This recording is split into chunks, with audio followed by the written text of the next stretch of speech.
England cricket board ECB Shakib Al হাসানের bowling action ত্রুটিপূর্ণ হয় তাকে বোলিংয়ে নিষিদ্ধ করেছে। এর ফলে বাংলাদেশের এই তারকা বাঁহাতি স্পিনার এখন থেকে ইসিবি আয়োজিত কোনো প্রতিযোগিতায় বোলিং করতে পারবে না। তবে এই নিষেধাজ্ঞা আন্তর্জাতিক ও ঘরোয়া ক্রিকেটে তার বোলিংয়ের ওপর কী প্রভাব ফেলবে এবং আইসিসির নিয়মে কী বলে।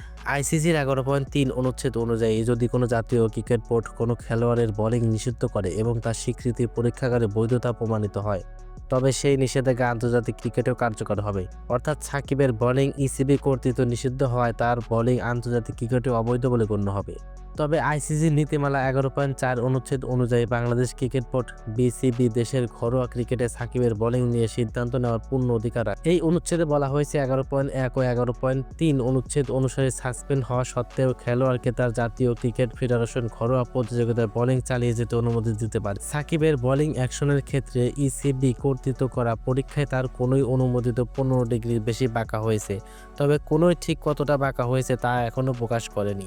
বোলিং অ্যাকশন পরীক্ষাটি সাকিব ডিসেম্বরের প্রথম সপ্তাহে ইংল্যান্ডের ইউনিভার্সিটি আইসিসি কর্তৃক পরীক্ষাগারে দিয়েছিল। পরীক্ষার ফলাফলের ভিত্তিতে ইসিবি তার বোলিংয়ে নিষিদ্ধ করেছে। এদিকে চলতি বছর সাবের হয়ে ইংল্যান্ডের কাউন্টি চ্যাম্পিয়নশিপ খেলার সময় আম্পায়াররা সাকিবের বোলিং অ্যাকশন নিয়ে সন্দেহ প্রকাশ করে, যা পরবর্তীতে এই প্রক্রিয়া শুরু হয়।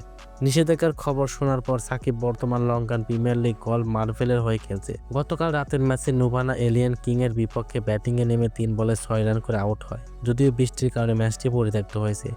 এরকম ভিডিও প্রতিনিয়ত পেতে আমাদের চ্যানেলটি সাবস্ক্রাইব করে পাশেই থাকুন।